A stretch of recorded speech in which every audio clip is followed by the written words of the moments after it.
Hello, welcome to story time. I just wanted to say hi and thought maybe reading a story would be a good way to go. So here we go, cuddle up and grab your blanket or whatever and listen to the story. You might recognize this book. It's one that I drew the pictures for. It's called The Great Pogo Stick.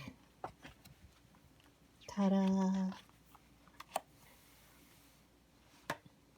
Spencer was sad and was feeling quite blue. It was raining outside and he had nothing to do. "I'm bored, Mom," he said, so she had to think quick. "I'll tell you the story of the great pogo stick." "I'm bored, Mom." The pogo was found in a far distant land by a young boy named Raj while he dug in the sand. "What's this?" Raj exclaimed with surprise in his eyes. "I'm the great pogo stick, and I fly through the skies."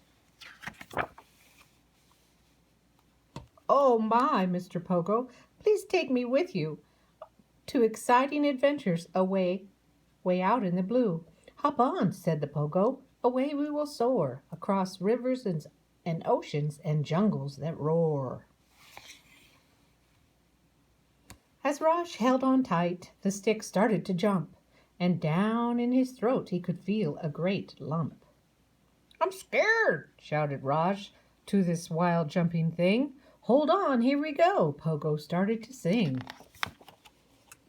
So Raj held the neck of the pogo in flight, and they bounced across the world from the day to the night. In China they jumped on a great massive wall, and in Paris they bounced off a tower quite tall. Boing, boing. On the ocean they boinged off a great sailing ship. Then into the water the stick took a dip. They plunged on past small fish and even a shark, way down to the bottom where it's very dark.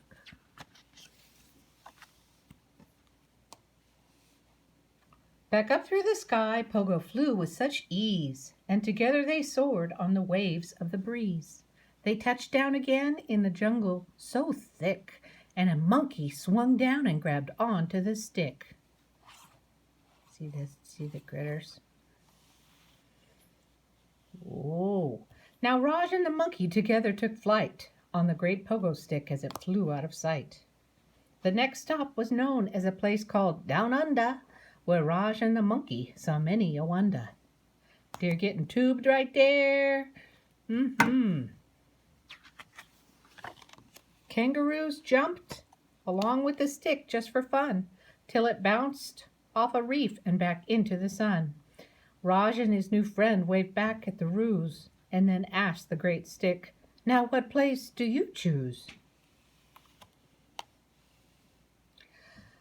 "I now must go back to that wonderful land, to rest in my home that lay under the sand. And one day someone just might find me again.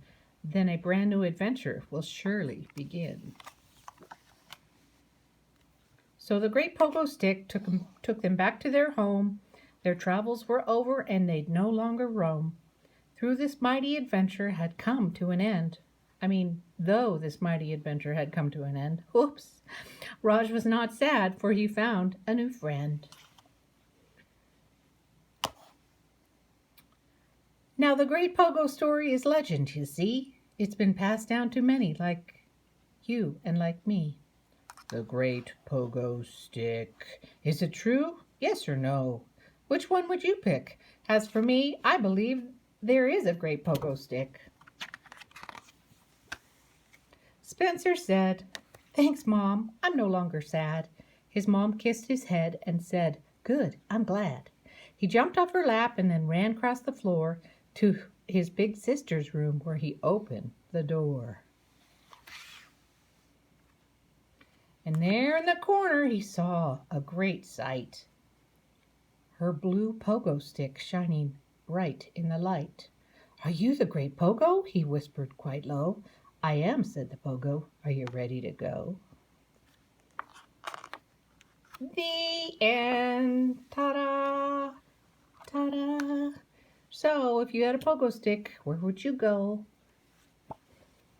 Anyway, have a good one. Be safe. Wash your hands and smile.